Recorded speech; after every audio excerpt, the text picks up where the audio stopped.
আজকে আমরা সাম্যের আলোচনায় আসব। আমাদের টপিকটা শুধু সাম্য না, ইসলাম, সাম্য ও শ্রী চৈতন্য বাংলায় জাতপাত বিরোধী আন্দোলন। তো এই টপিকের যখন আমরা নির্ধারণ করেছি তখন আমাদের হয়তো কিছু প্রিসাপোজিশন ছিল, আমাদের পূর্বানুমান কিছু ছিল যে হয়তো ইসলাম এই অঞ্চলে মানে জাতপাত বিরোধী আন্দোলন এবং শ্রী চৈতন্যের যে ভক্তি আন্দোলন বা জাতপাত বিরোধী আন্দোলন তার পিছনে হয়তো কোনো ভূমিকা রেখেছে। তো এই অনুমান করতে গেলেই কেউ কেউ আমাদেরকে পদ্ধতিগতভাবে আটকানোর চেষ্টা করবে যে হ্যাঁ, যে আমরা বর্তমান থেকে ইতিহাসকে দেখার চেষ্টা করছি।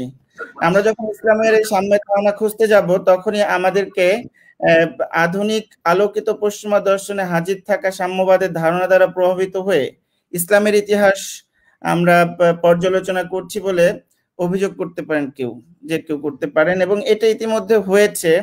যেমন রিচার্ড ইটন তার বই Rise of Islam and the Bengal Frontier, এই বইটাতে 117 নম্বর পৃষ্ঠাতে এই আলোচনাটা অভিযোগটা আছে, এবং সেটা আকবর আলী খান তিনি একটা বই লিখেছেন।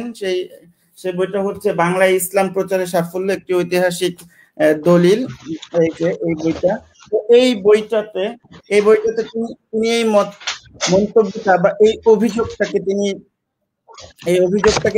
স্বীকার করে নিয়েছেন যে হ্যাঁ, এইটা আসলে ওই সময় সাম্যবাদের ধারণা বর্তমানে যেভাবে ছিল সেইভাবে আসলে সাম্যবাদের ধারণা ইসলামের সূচনার সময়ও ছিল না, বা ইসলাম যখন প্রচার হচ্ছিল তখনও ছিল না। তো এই বিষয়টা নিয়ে আমাদের আলোচনা করতে হবে। কারণ কি?